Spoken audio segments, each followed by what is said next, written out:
What is up, everyone, and welcome to the channel. So in today's video, I'm going to be covering certain key positions that I'm going to be building in Magic the Gathering, right? Once my Bitcoin and my Ethereum starts moving in the right direction. Now, obviously, so far so good, guys. Bitcoin is closing in on the all-time high. In fact, to me, I feel that it has already reached the all-time high because it has to close above the 20. To me, I feel that as long as it closes above 19,000, things are going to be looking pretty good. But however, it's the end of the year. Most likely, I do anticipate some level of profit taking, especially for Bitcoin, right?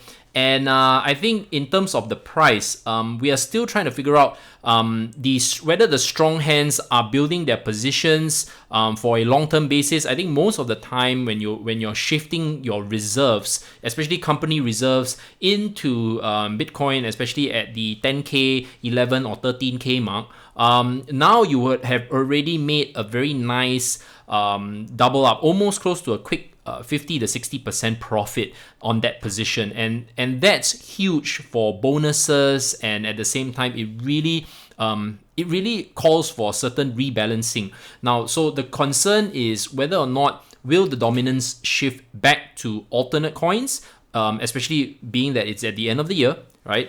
It does feel like 2016, 2017 kind of movement. However, the altcoins have not really taken off because I think a large part of the people who are still in altcoins, they have kind of already shifted away, or they don't really bother trading or caring too much about the market. I have been getting quite a bit of inquiries on trading and investing in crypto. That's a good sign. The interest seems to be coming back. But right now, I think I want to focus more on rebalancing my portfolio whenever I can, and this video is really more of me sharing what I'm doing, and it's not so much of it's not financial advice, guys, and this is just what I'm doing at this point in time. So the main key gist of this video right now is that I have been investing and building a position in old school Magic the Gathering, right? Magic the Gathering cards, alright? So these cards to me have firstly nostalgic value, and I also play the game. So this is still a very much it's still a hobby, and at the same time, because of the values that they now hold, they have also become an alternative asset class. So let's get into it. So the first card I kind of want to speak to you all about, which is the the star of the show today, which is the Library of Alexandria. Now, this card, right, is just so broken. Now, what does that mean? It's just so broken because when you are having this in play, what happens is that whenever you have 7 cards in hand, you get to draw a free card. Now, in Magic the Gathering, right, card advantage is key. Right? Card advantage is key. Although, yes, winning means that you can literally make sure that the person has 0 life. So everyone starts with 20 health, and then you have to make sure that the person, whichever player drops the other opponent down to 0 first, wins the game. Now, the other alternative is, of course, by making them lose their cards in their library. So everybody's library or deck consists of 60 cards, right? And 60 cards and 15 sideboard cards, which you can use to kind of adjust if you feel that your current deck just doesn't do very well against your opponent's deck. But anyway, that's just the technicals. Moral of the story, guys, this is a monster of a card. People say that the Power 9 is awesome and all. This is sometimes known as the Power 10 or the P10, rivaled together with the rival against the Time Vault, which also gives you an additional turn. Different folks have different strokes for different folks. But right now, to me, the Library of Alexandria is just such a beautiful card. And the Library of Alexandria is a historic monument, guys. It literally existed in history, the Library of Alexandria, right? And to me, when I saw this card for the very first time, I just fell in love with it because look at the art piece, guys. It's so beautiful. And at the same time, I was very, very fortunate that last year I bought a very, very clean piece. Okay, I bought a very clean piece on a very large popular online retailer, right?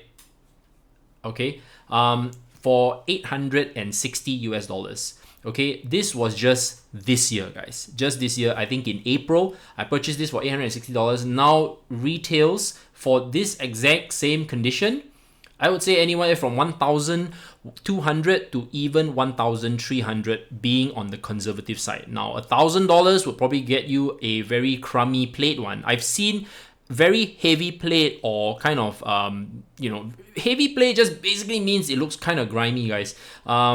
Literally with lots of scratches on the back and stuff, going for 700. But you know what, as a player, players don't care too much about condition. They are focused on playing the game, whereas I'm a collector, player and investor. Since I run all three hats, that's why I pay the premium for it, because I just prefer pristine, clean cards. Now, am I into graded? Not at this point in time. I just feel that graded cards command too much of a premium, and rightfully so, because these cards are just so rare. In terms of the print run, it's just so low. How many are there still in existence with this kind of condition is also highly questionable. We always assume that 50% is left, right? 50% of the good stuff is still left floating in the market, right? The rest are all either in strong hands or have been destroyed, right? So this card is a card that I want to build a position in, the Library of Alexandria. Now, the next card that I kind of have a little bit of it's more on my basis, right? So, like I said, hear me out.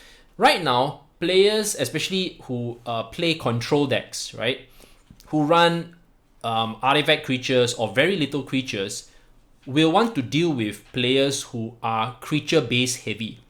So the Abyss is a very popular card.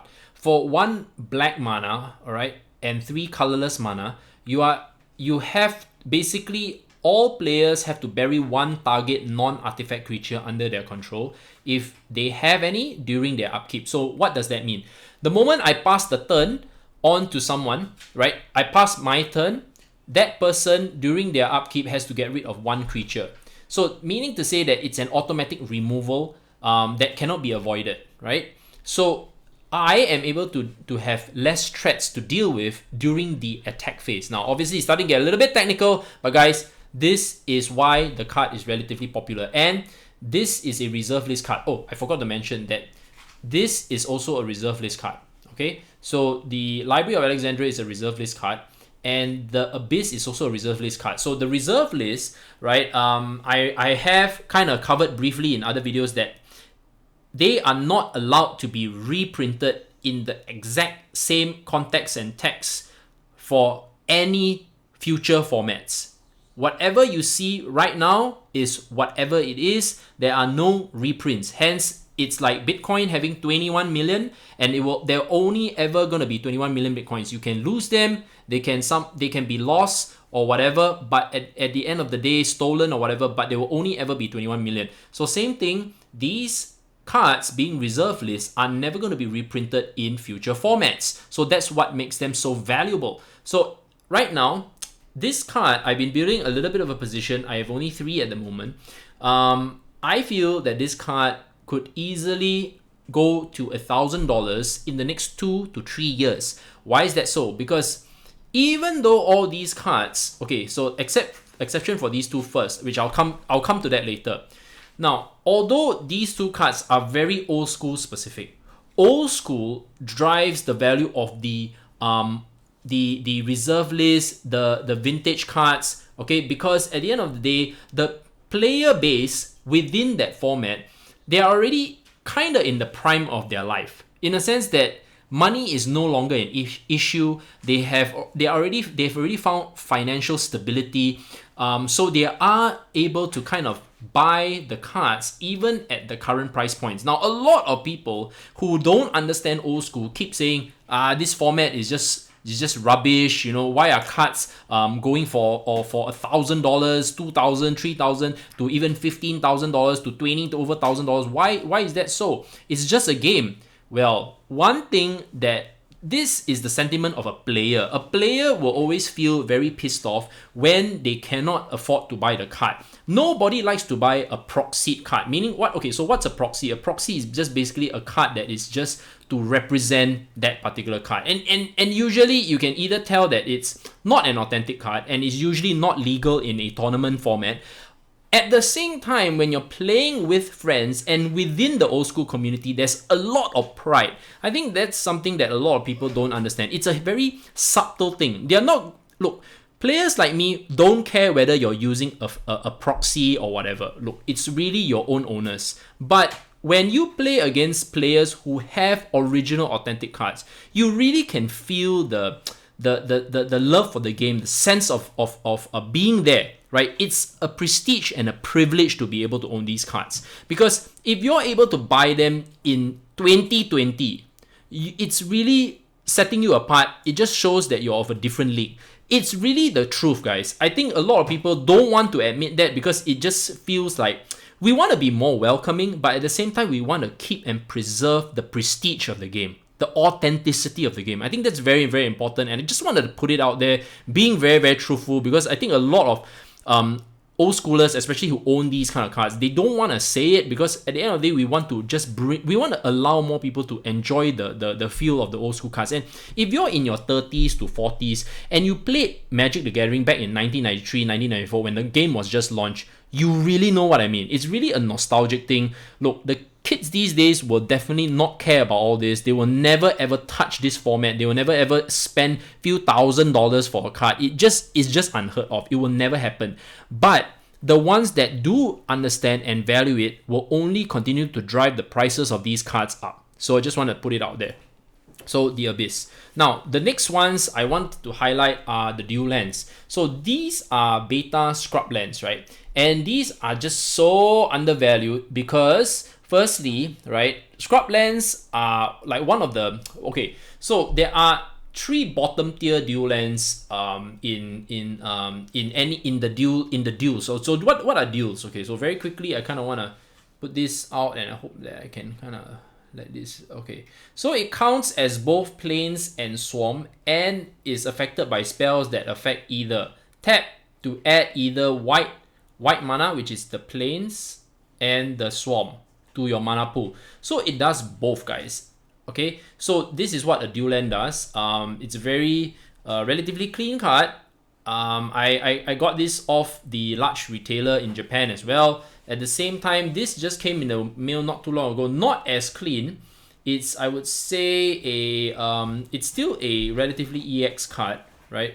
Still relatively EX card, but has some very, very faint light scratches, but overall still a very okay card.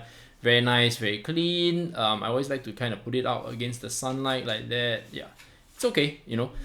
So overall, dual lands are only gonna continue to go up in price. Now, obviously, the revised dual lands are already spiking, guys. So the reason why I actually sold my revised dual lands and moved them to beta, because I feel that at the end of the day, revised dual lands, right, are the cornerstone. I really believe that because any player who used to play standard, modern or whatever, pioneer, right, they are going to look for the better alternative, which is the revised dual lands that actually hold value and are in the reserve list that will not be reprinted to oblivion, right, by Wizards of the Coast, by Hasbro, right, Wizards of the Coast, I guess, and that kind of locks in the value for them.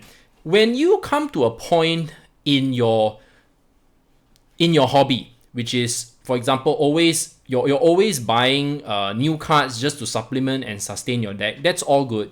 But I feel that most players don't care too much about the value of their cards. They don't mind selling them for even at a loss as long as they got enough play on the card. But I believe that over time, you kind of care about the monetary aspect of your collection. And I think keeping a good expected value or a high expected value, or we call it EV, right, will in the long run keep you in the hobby longer.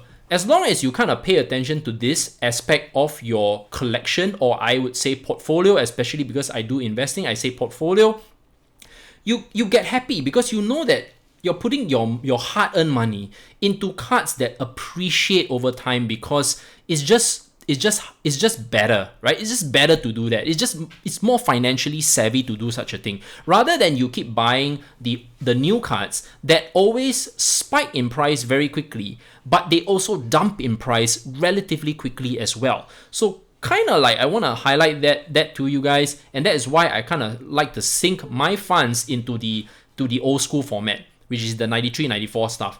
Now, take note. I'm going to repeat this again. Ethereum and Bitcoin, the moment they one hits $1,000, which is Ethereum, and the other, Bitcoin, hits $20,000, I'm definitely going to be shifting into Magic, guys. I'm going to say this right now. I want to make a full disclaimer, right? That's what I'm going to be doing. I'm not going to be shifting all my crypto, but I'm definitely going to shift some. And of course, naturally, this is kind of like the thing for me right now. I really enjoy it. I'm also open to games online. If you kind of know how to reach me, Ryan at CryptoGrinders.com. If you ever want to play live online with me, like we could really do that, right? But old school only, guys. I play only old school. So anyway, guys, take care. Thanks so much for watching the video. Hope you found it insightful, entertaining. And if you haven't subscribed to the channel, don't forget to subscribe. And I'll see you in the next video. Have a good weekend. Cheers, guys.